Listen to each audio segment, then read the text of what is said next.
empresarios se identificaron con la época kirchnerista, pero muchos, a pesar de que estábamos en una época en una década en donde vos decís se potenció la industria, se trabajó para que la industria nacional tuviera auge, muchos y reconocidos luego apoyaron a Mauricio Macri. Entonces la pregunta del vecino común es, si realmente estaban apoyados y estaban en auge, ¿por qué se querían ir de esa situación? ¿Por qué quisieron cambiar el gobierno? Y bueno, lo que pasa es que no habrán visto, como le ha pasado a muchos electores, no sé, eso habría que preguntárselo a ellos, pero se me ocurre una posibilidad. No habrán visto muchos empresarios hoy, a pesar de una situación de crisis y disminución de ventas, inclusive hasta empresarios que se identificaban con el kirchnerismo, reconocen que estamos a mitad de un camino que va a mostrar una economía próspera y que no está errado este gobierno. Por allí, a lo mejor, lo que nosotros decimos que no es tan así. A lo mejor lo que nosotros veíamos como está bueno pagar la mitad del gas, está bueno pagar un poquito menos de luz, pero en sí lo que estábamos haciendo era endeudar. Te lo pregunto desde el punto de vista de un vecino que escucha. Hay un concepto errado ahí.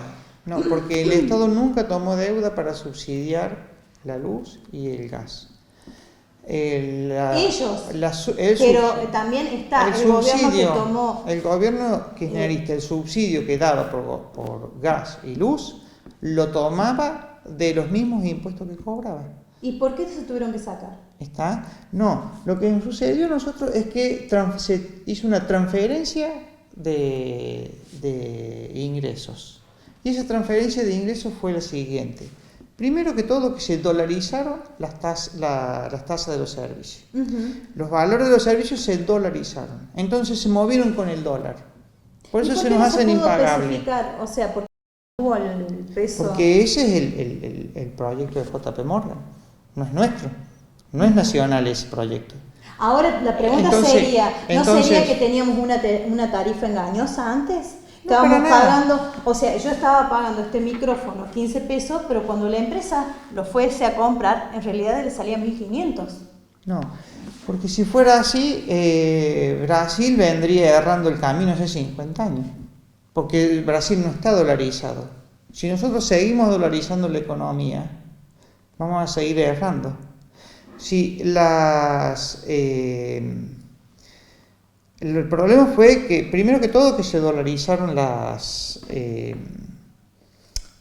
tarifas. Segundo, es que el Estado dejó de subsidiar a los consumidores y fuimos nosotros los consumidores los que tuvimos que pagar ese subsidio, ¿no es cierto? Pero ese subsidio terminaba en la empresa. En definitiva, ese subsidio que nosotros nos quejábamos que antes le pagábamos al que no trabajaba, como muchos se quejaban, ahora se lo pagamos. No se lo damos a la vecina que no tiene trabajo. Se lo damos a la empresa que distribuye la energía o a la que distribuye el gas. O sea, no se lo damos más chiquito, sino que se lo estamos dando al grande. No te hablo de una pyme, te hablo de una gran empresa como es una empresa que distribuye la energía del país. Como un Edenor, un Edesur, que se distribuyen en la capital y en Buenos Aires. O como son las mismas generadoras. Entonces, la cuestión tiene que ver con que a dónde va a ir el dinero del subsidio del Estado y quién va a subsidiar la producción. Y es el Estado el que tiene que subsidiar. Y no tiene que subsidiar tanto al que está vendiendo, sino al que está consumiendo. Uh-huh. Porque vos lo que tenés que mejorar no es la oferta de capital, lo que vos tenés que mejorar es la demanda de productos. Vos teniendo mayor demanda de productos, tenés mayor niveles de consumo y tenés mayores niveles de ingreso y de ocupación salarial. ¿Crees que deben volver los subsidios? Los subsidios al usuario. No, primero que todo tendrían que caer las tarifas a la mitad, porque no pueden estar dolarizadas. Uh-huh. Las tarifas. Primero que todo es lo que yo pienso, que no debieran estar por la mitad, porque no debieran estar dolarizadas, nunca dolarizadas. Sí. Porque si nosotros tenemos tarifas dolarizadas, tampoco podemos competir con el exterior. por más que tengamos el dólar en 45, la empresa que fabrica el auto o el lavarropa no lo puede exportar, porque ¿cómo haces? Tiene todas las tarifas dolarizadas. Todo en precio dólar, o sea, el dólar valga 10 o 100, volver a especificar, pero no subsidiar. Primero que todo, habría que achicar eso. Segundo, el Estado para subsidiar tiene que cobrar más impuestos. Y ese es el camino. Europa, los países europeos que se mantienen más desarrollados, más en mejores condiciones. ¿Los bajos los impuestos? No. ¿A la carga tributaria vos la ves baja? No, lo que tienen los países europeos es que tienen subsidiados un montón de consumos de los consumidores. Sí. Y eso mejora las condiciones de vida, porque todos esos subsidios que recibimos son un salario indirecto. A ver, veamos, yo gano 12.000 pesos, pero a mí el Estado me está subsidiando con todo lo que no pago de transporte, con todo lo que no pago de salud, con todo lo que no pago de educación, con todo lo que no pago de servicios, algunos servicios que son esenciales como gas y la energía eléctrica, y a mí me está subsidiando como si tuviera otros 12.000 pesos. O sea que no los estoy sacando del bolsillo los 12.000 pesos. Eso se llama salario indirecto. Si yo hago la cuenta completa, podríamos pensar que yo gano 24 y que 12 los dedico a todos esos gastos, ¿no es cierto? Vos estás hablando de una economía que si vos me la planteas de esa forma, yo te diría, yo, vecino común, no quiero subsidio, quiero trabajar, ganar y que me alcance a fin de mes. No, es que tenemos conceptos diferentes.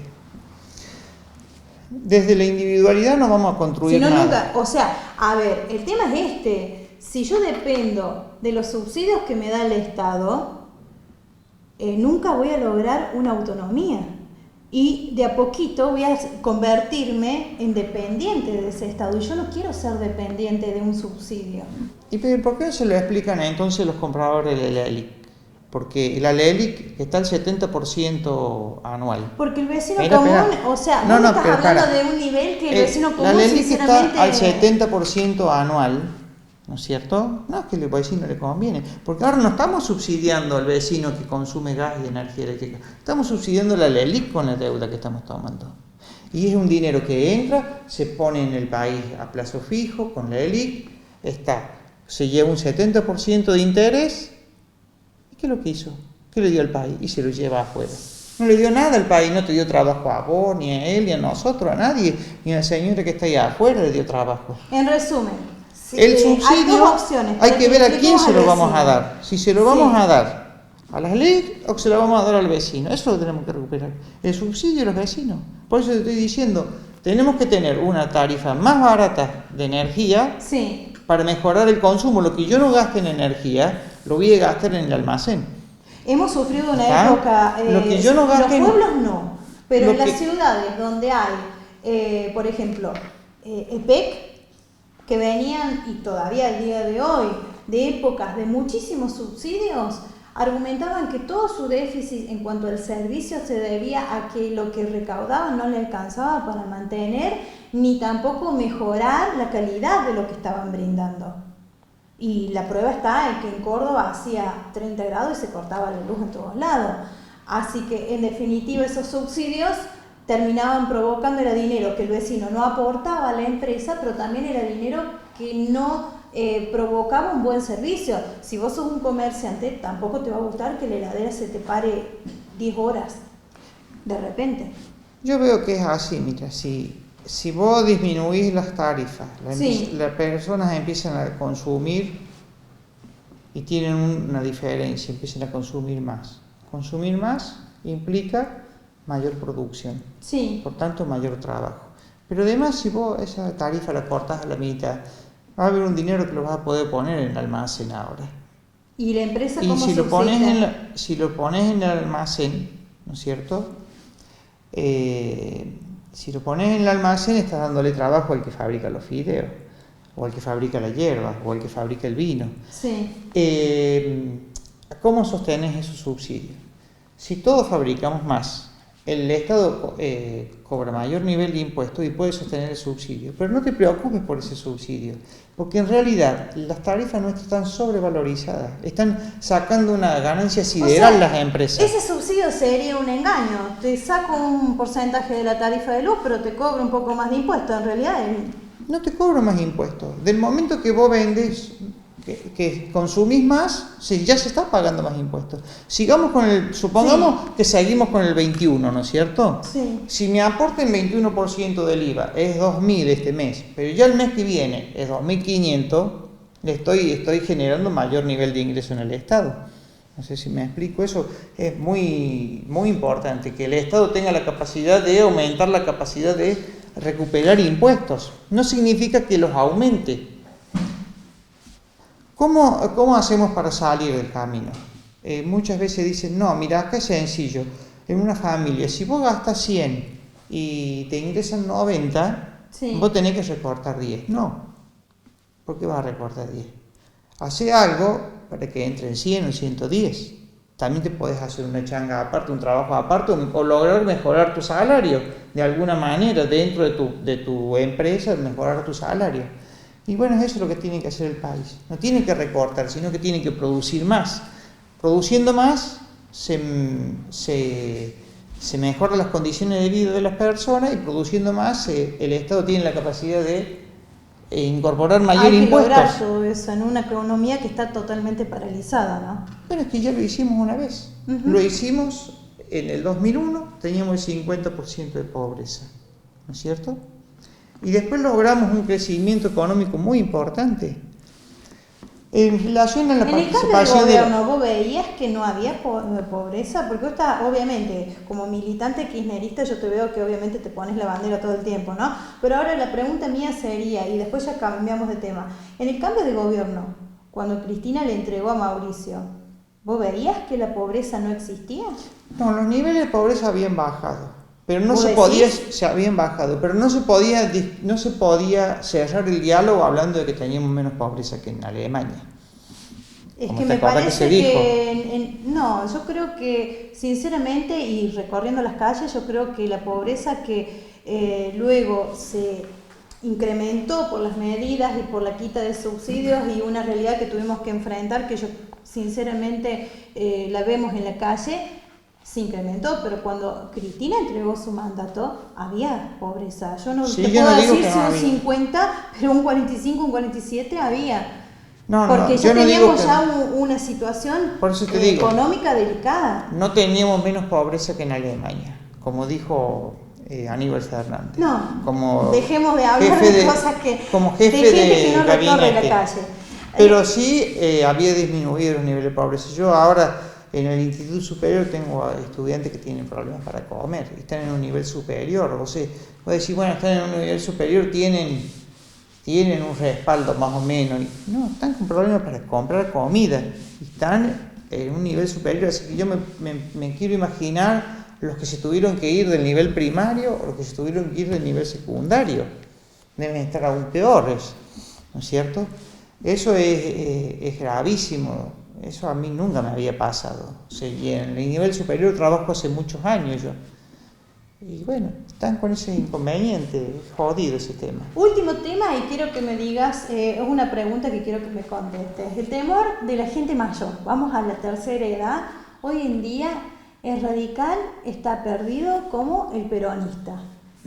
¿Se está perdiendo en la identidad de los partidos, digamos, que han apadrinado la Argentina?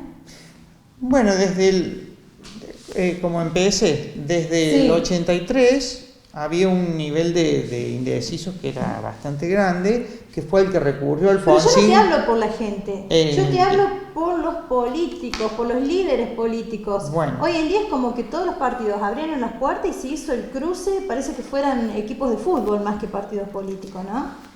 Y ese nivel de indeciso se incrementó muchísimo.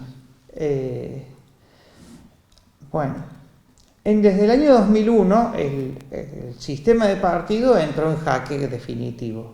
O sea, los partidos se convirtieron casi exclusivamente desde el año 2001 en una herramienta para llegar al poder, nada más. Ya no hay más ideología.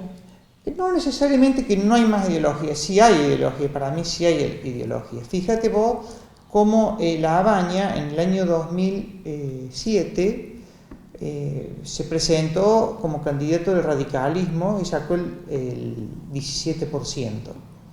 Y dijo, los radicales decían que era radical. Entonces La Baña les contesta que él era peronista y que era más peronista que Néstor Kirchner.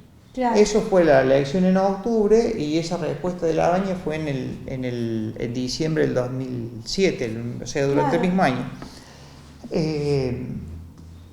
Ahora, lo que sí podemos ver, y que eso está muy bueno, que más allá de los partidos, existen distintas ofertas en relación a qué vamos a hacer con el sistema político-económico de nuestro país. Sí.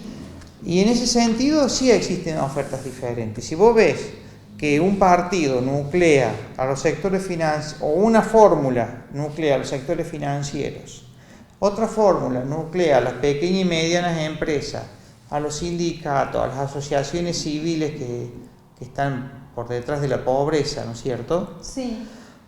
Entonces quiere decir que tenés proyectos de países que son muy diferentes. ¿Y qué pasa con los partidos? Y los partidos, te vuelvo a decir, se han convertido desde el 2001 en una representación, en una herramienta para llegar al gobierno. Claro, pero el abuelo lo que quiere saber es, ¿mi Unión Cívica Radical va a desaparecer? Esa es la duda que tienen. Bueno, los radicales están haciendo Estamos todo hablando lo mismo posible con los justicialistas, ¿no? Porque hoy en día vemos un entrecruce que puede decir dónde están los justicialistas y dónde están los radicales. Eso es lo que están todos mezclados, o sea, se ha perdido un poco la identidad, ¿no? No sé, para mí no se ha perdido la identidad. La diferencia está en lo siguiente. Hay unos que no pueden expresar su identidad. Ahí hay otros que sí podemos expresar nuestra identidad. Más allá del radicalismo, ¿no? Y peronismo, ¿sí? Más allá del radicalismo, sí, y peronismo, dentro del radicalismo y dentro del peronismo, ¿vos te considerás peronista? Dentro del radicalismo y dentro del peronismo, sí, hay sectores nacionales, y esos sectores nacionales que anteriormente tenían un fuerte condimento dentro del ejército.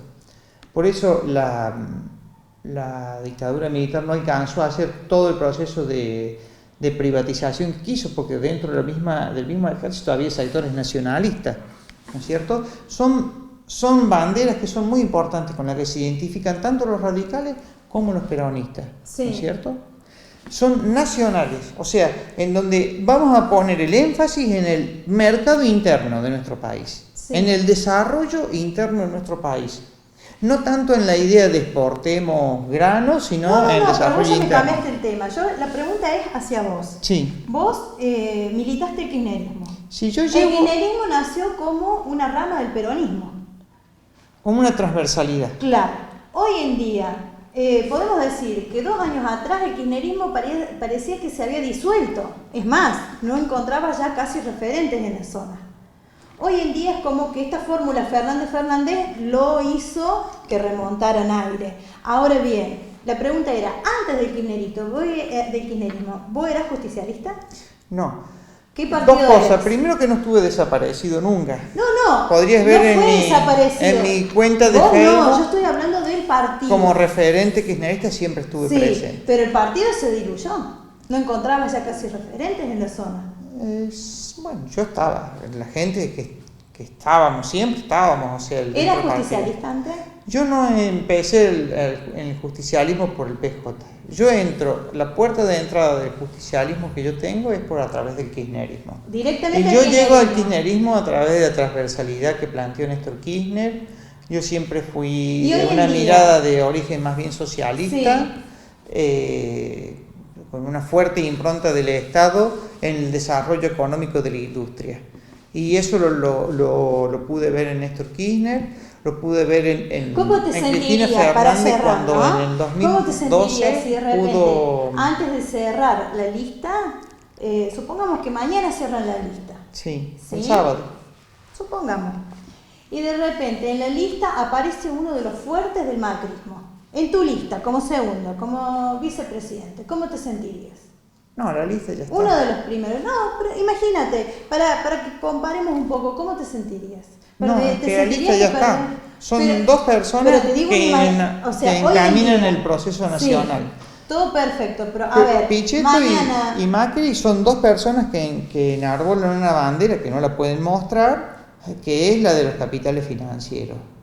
Y Fernández más Fernández son Y mañana, dos personas que enarbolan una bandera. mañana Fernández te dice, no va Cristina, va María Eugenia Vidal. ¿Qué haces? Es el 36% de los votos, Cristina. No creo que la pierda como candidata. Bueno, pero suponete, un imaginario. No sé yo, porque eso no es una posibilidad, no la veo ni siquiera como posibilidad. Tampoco era una posibilidad que Pichetto fuera de Macri. Sí, porque Pichetto representa de alguna manera capitales financieros. En el año 2001, cuando él ingresa, entra de mano de capitales financieros. Lo que tenemos que revisar un poco la historia que tienen los candidatos, porque Mauricio Macri en agosto empezó con un discurso que nunca tuvo, en agosto del 2015. Claro. Y si vos te fijas, si vos haces registros de Mauricio Macri que dice en 2014 o hasta junio del 2015, y tiene otra mirada. Tiene la mirada que puso en marcha cuando fue presidente. Vos hablas de Mauricio ahora. Macri, ¿no? Y esta sí es la última y ya cerramos. Cuando se armó la Es fórmula muy lindo, así que no vamos a terminar. Se armó la fórmula Fernández. Vos Sí. en tu casa tomando un café y dijiste, ¿en qué momento estos dos se hicieron amigos? ¿No te pasó eso en la cabeza? No, primero que todo, que ninguno Ojo, de los puede dos... que no sean amigos nunca más, o sea, nunca en su vida, pero ¿en qué momento estos dos encontraron un punto si hasta el otro día eran totalmente, era el agua y el aceite? Lo escuchamos, están los registros. ¿Cuándo fue eso? En mayo. Claro, entonces Sí. vos decís, ¿en qué momento encontraron puntos Fue en común? A eso voy. Fines de mayo. Claro. No, bueno, el trabajo de Fernández viene siendo de agosto del año pasado. Ya el año pasado, en agosto, hubo reuniones entre Cristina Fernández y Alberto Fernández en un proceso de ampliación. Incluso con Felipe Solá también, que fueron dos ingresos al modelo nacional que estuvieron muy bien. Lo que yo te puedo decir de Alberto Fernández es que él nunca tuvo críticas hacia la persona, sino más bien hacia las políticas que llevaba adelante Cristina. Pero pobre Y mujer, Cristina, no le dejaba ni los soquetes, le criticaba y le cuestionaba todo. Están las grabaciones que hablaba de todo. Decía que todo lo que el marido, que actuaba como un matrimonio, que todo lo que el marido recaudaba ella lo gastaba, poniendo obviamente la Argentina como la billetera. Es muy difícil pensar que una persona que cuestionó tanto la gestión de Cristina hoy en día esté en una misma fórmula. Vamos a lo mismo, Macri con Pichetto y Cristina con... O sea, Fernández también es una fórmula que muy pocos comprenden. no sé, está bien, son miradas diferentes. Yo lo veo desde este punto de vista. Si vos te fijas, Alberto Fernández, ¿qué participación tuvo en la política en los últimos 20 años? Él lo dijo bien claro en la presentación que hizo con Cristina en Merlo para el 25 de mayo. Dijo que él participó como jefe de gabinete de Néstor Kirchner y pudo levantar la Argentina, que estaba además de endeudada, sin trabajo. Después tuvo diferencias con Cristina. Sí.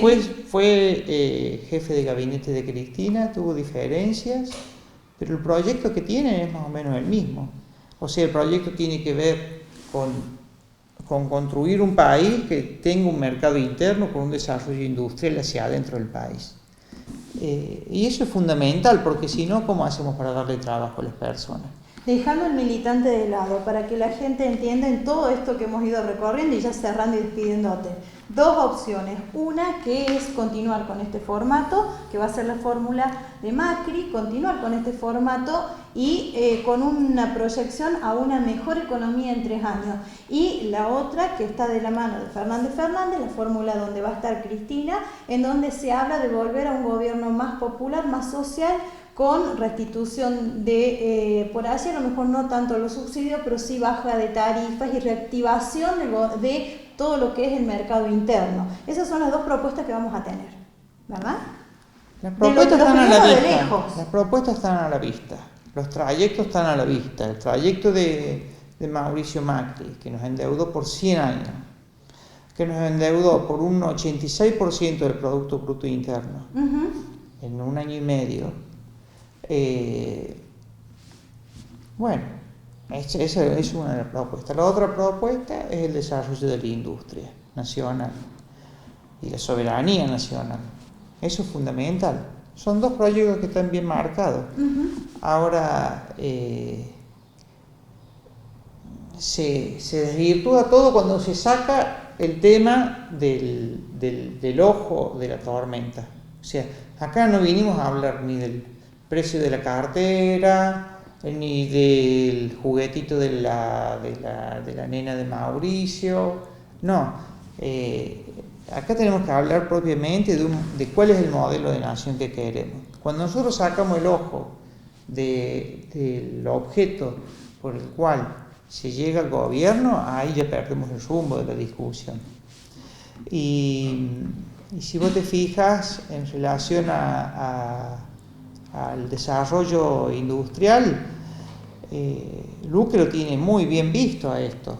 O sea, mejores salarios generan mejores niveles de vida.